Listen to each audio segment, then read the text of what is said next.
started Utah Valley Magazine in 2000. I was a 25-year-old with a dream, without a network, without any money. I just loved telling people's stories. As a professional listener of countless happy people, I've determined that happiness is a skill. We sold our first home to print that first issue of Utah Valley Magazine, September 2000.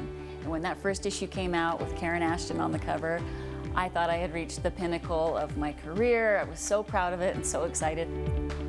Our bread and butter is our magazines, our print magazines. Print isn't dead. Print is beautiful and more unique and more rare than ever, which makes what we do really special. Along the way, we've also started a lot of events.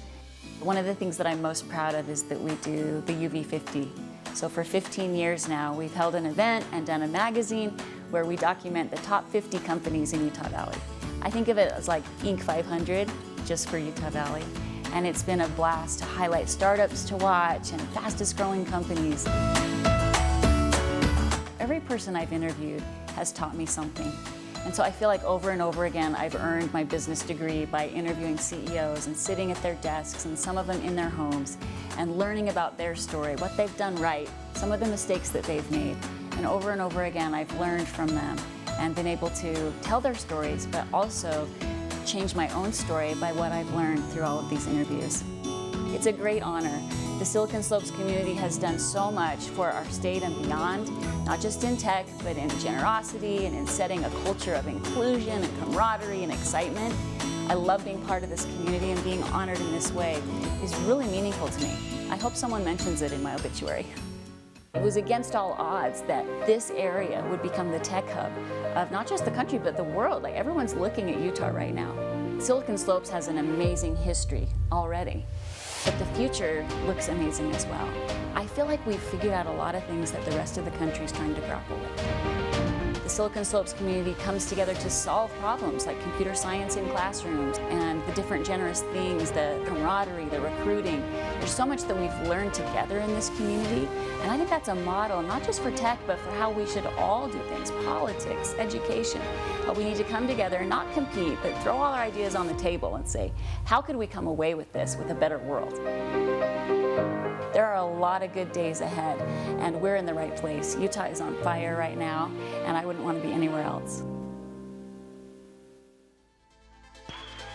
To formally induct Jeanette Bennett into the Silicon Slopes Hall of Fame, please welcome to the stage Silicon Slopes Hall of Famer and Utah Valley University President, Astrid Tumínez.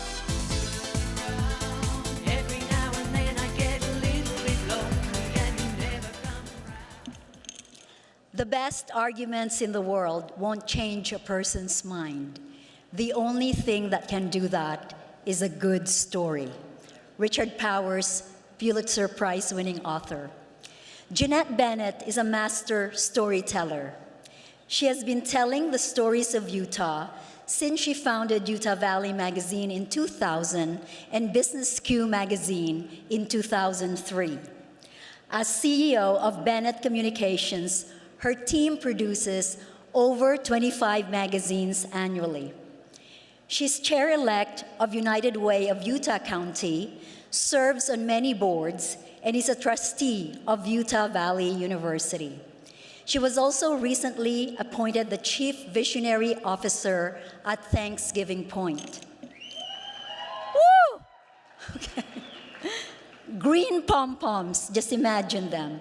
Jeanette earned 2 degrees from Brigham Young University and an Honorary Doctorate of Business from Utah Valley University.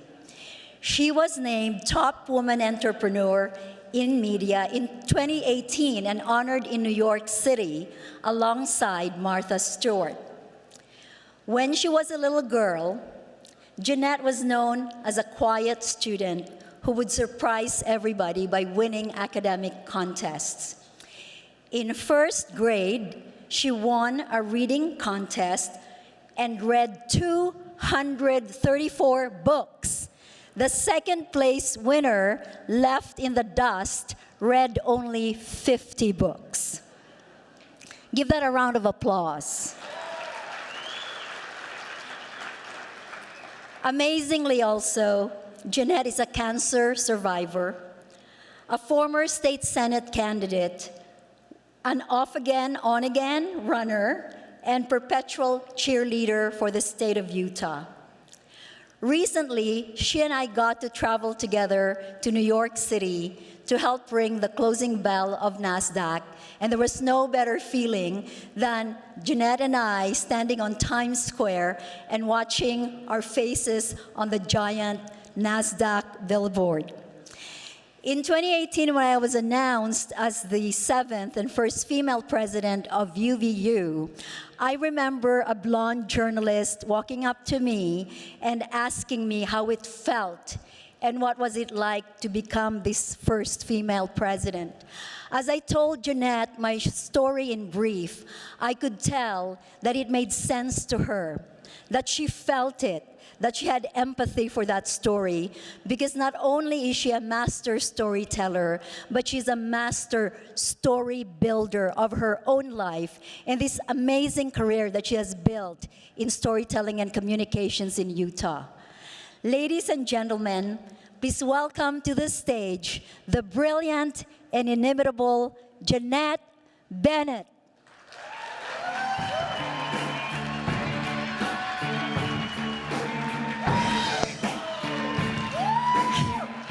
Thank you, President Tumines. Like she mentioned, I was a quiet little girl in Idaho, and I didn't see this coming. In fact, the first thing I wrote was in elementary school when I noticed that the lunch lady, no one looked at her, and she didn't make eye contact with us either, and I knew nobody knew her name. And I asked the principal if I could interview her and if he would put it in the school newsletter, and he did. And I interviewed her, and the next time I saw her, she smiled and lit up, and I noticed that she started looking at the students, and some of them looked at her and knew her name.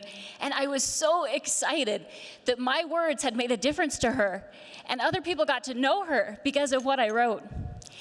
And that excitement is still what has fueled me for 23 years, telling the stories of many of you in this room. It's that feeling of knowing maybe my words made a difference. Maybe people met each other that wouldn't have otherwise. As I drive up and down I-15, there are many buildings, most buildings maybe, that I can point to and say, I interviewed someone there, we did a photo shoot there, 3 tenants ago, this company was there. And it's been an absolute honor to have a front row seat to Silicon Slopes. It's been amazing to watch that. And I feel like my staff, some of whom are here tonight, we have really tried to promote truth and to promote positivity. And I think we've done a pretty good job, except for maybe one time when Todd Peterson, who was inducted last year, we interviewed him, and he told us that he didn't shower very often. In fact, less than once a week.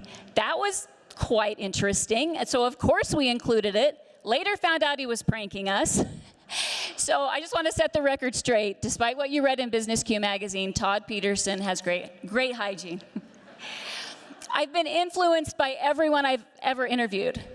And I appreciate many of you in this room who have let me into your stories, have let me share with others what makes you tick and what makes your business grow. It would be hard to list everybody who's made a big difference, but 3 people who have always been there for me personally and professionally for over 2 decades are James Clark, Brandon Fugel, and Andrew Smith, that have always taken my calls, and I appreciate that, and owe so much to them, and many others who are here tonight. Another mentor of mine is Karen Ashton. You saw that she was our very first cover. And I loved her vision for Thanksgiving Point. Here was this woman who had ideas, and she was making it happen. And it ended up being a little bit of foreshadowing, because yes, she has asked me to bring my creativity to help Thanksgiving Point envision their future, including a science and tech center, which I'm going to need all of your help and ideas to pull off. Utah's storyline is incredible, and I enjoy telling stories however I can, and for as long as I can, and it's been a blast to be part of that. You know, in 2000 when we started, there were very few publishing companies. Social media didn't exist. I didn't even send my first text until 2002 or 3 when Paul Allen, a legend in this community, asked me to text him the address to the photo shoot. And I was like, okay, I'll figure that out. And I hit 3 times for E and 4 3 times for A. If you don't understand that, you're very young, enjoy your youth. But texting used to be hard. So much has changed since we've started our publishing company. Facebook, Twitter, YouTube, all of these publishing companies have begun. And every one of us in this room has our own publishing company. What a great honor, what a great privilege, and what a great responsibility we all have to use our particular publishing companies for good. So as a call to action, I implore all of us in this room to use our words to lift, to be positive, to speak positively about Utah and about Silicon Slopes and about each other. Because despite our differences politically, religiously, or otherwise, we can find ways to be kind. I want our next generation to know that the greatest innovation of all is that human kindness and positivity and love always win.